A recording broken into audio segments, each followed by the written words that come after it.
even worry from time to time. You guys are in a crucial stage in your journey in this life. The decisions that you are going to make from this point on are going to have a direct impact on how you turn out to be the man or the woman that you become and how successful you will be in this life. Today, my hope and prayer is that I can do for you what I wish someone had done for me, and is to offer you some intricate details and wisdoms of what you can expect, how to be prepared, and how you can be a successful player in this game of life. Nothing, and I mean absolutely nothing, that I'm going to share with you will ever be found in any textbooks, any journals, and my words, unfortunately, will never be featured on the Oprah Winfrey Network. These are insights and wisdoms that I've acquired through the mistakes I've made, through lessons I've learned, and as Boz Lerman would say, through my own meandering experiences. This stage that you are all in now is going to ask you a lot of questions, a lot of life questions. I remember this stage, and the question that kept repeating itself in my own life, as it does in most others' lives, was what's next? What's the next right step or the next right decision to make? The question of what's next seems to be one that stumps many folks. Through my years, I've seen this very question be the downfall of many individuals who seemed destined for greatness, but these individuals just weren't prepared for what was next. In contrast, I've also seen many folks grow to be extremely successful because they were prepared, they were ready for what was next. Preparation is a quality that seems to be common among the most successful people that I've known and currently know, while being unprepared seems to be the common denominator in the people that I know that are not successful, sadly. Don't wait for adversity or worry to slap you in the face at 6 p.m. on some random Tuesday. Be prepared. Have a plan. You will look back 10 years from now and thank me for that advice. The answer, your answer, is going to be different. Each one of you graduates are going to have a different answer to the question of what's next. The point of that question, the answer, the correct answer to that question, should be whatever it takes to get you from the point you're at to the point that you need to be to accomplish your dreams and your goals, whatever they may be. Words like calling, words like vocation sound great until you realize that you don't know what yours is. Discovering your calling will take time. Patience and perseverance have to become defining attributes on your journey to find your calling. The important thing is this: your calling is unique. Don't waste it trying to match someone else's calling. Don't waste your time trying to chase somebody else's dreams either. Your dreams are your own. Don't be ashamed if your calling is making a cup of coffee at 6 a.m. at your local fast food restaurant for the retired senior citizens of your town. In contrast, don't be too prideful if your calling enables you to take lavish vacations and drive expensive luxury cars. We are all on the same team. Don't ever forget that. Dreams simply become wishes unless you set your goal, develop a plan, and run towards them with reckless abandon. Whether you figure out your place in this world tomorrow or never quite figure it out at all, never doubt your ability to make an impact. We are called to lead where we are now, not where we are going. There will never be a perfect time to make a difference. There will never be a perfect time to be better at anything. Stop waiting until tomorrow and start living your life today. Be prepared, set goals, take action. Your best life is waiting on you. Now I want to share with you a little bit of life advice. I'm going to go off script here and just share with you what I've learned through the years. Learn to love yourself. It's one of the most important things anybody's ever going to tell you. The day will come when you will have to take an honest look in the mirror and decide whether or not you like the person that's staring back at you. When that day comes, if you haven't learned to love yourself, things will only become more difficult. Surround yourself with good people. The kind of people who will not only encourage you, but will challenge you to be your absolute best. The best person, the best friend, the best parent.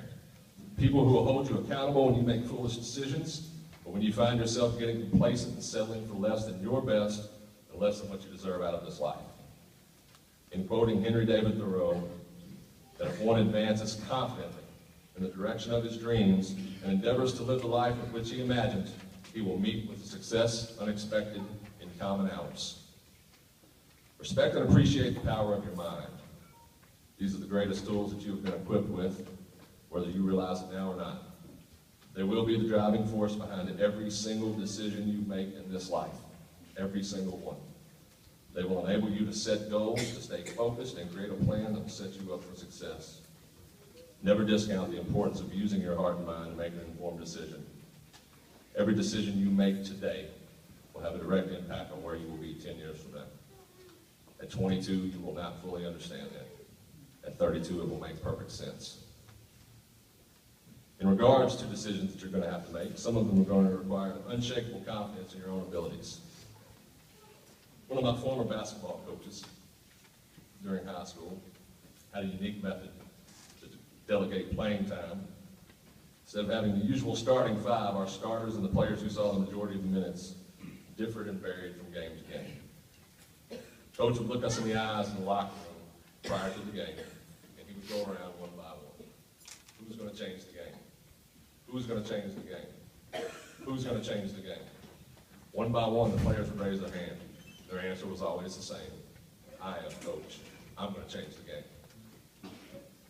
Now, we've all heard this wonderful existence referred to as the game of life. So, for purposes of example, we're going to take that approach to your current opportunity that you're in now. And we're going to discuss this as a team.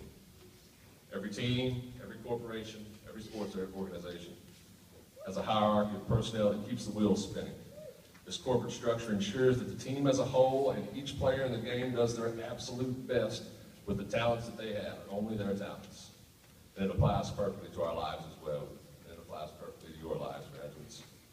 We all need a team in life to help us stay on track. At the very top of this hierarchy, or at the top of the team, is the team president. The president is the focal point of decision making, the one you trust to keep things running smoothly and working as efficiently as possible.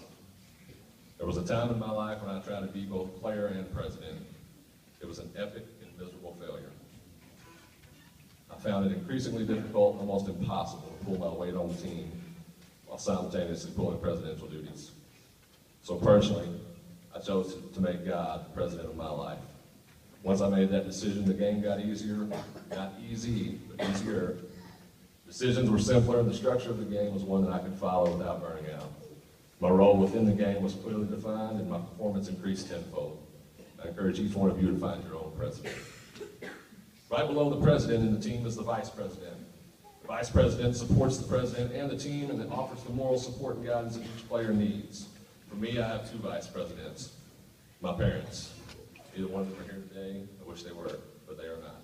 Your VP can be whomever you choose, so long as they are a good fit for the goals and ambition of the team and the players. Below the vice president are the coaches. For me, the coaches have always been the people that I've trusted and respected. Spiritual mentors, literal coaches, uncles, aunts, pastors, etc. Coaches help form and keep a cohesive unit, a common goal amongst the team, while passionately encouraging you to try your hardest and to bring out the best in you. While I've had some Bobby Knights as coaches, I much prefer the Phil Jacksons and the John Calipars. Obviously, the last part of the team, the building blocks of the team, are the players. Without the players, that's you guys, there is no game. Without the game, nothing in this world is accomplished. Players are the centrifugal force that drive the passion, determination, and excitement of the game. Not to be abrasive, but nobody likes to pay for tickets, let alone even watch a game when one or more of the players isn't playing to the best of their potential or trying their hardest. The most exciting players are the ones who answer the question, who's going to change the game? With I am. So you may be asking, what does it take to change the game? Throughout history, that question has been echoed many times. Who's going to change the game? Some have answered, some have ignored it. Those who answered have chosen to take a road less traveled, refusing to accept the cultural norm, have chosen to make a mark on this world in the most positive ways imaginable. And just to give you an example of some folks who changed the game, about a small group of young teenagers from One Life Church, just down the road here, who decided that they wanted to change the game on a global scale. Their hearts were wrecked for orphans in Myanmar. So they set a goal, made a plan, and took action. 2 weeks ago, guys, we received confirmation that this small group of young men and women had raised in excess of $50,000 in 1 year. and the orphanage they set out to build is fully funded, set to begin construction.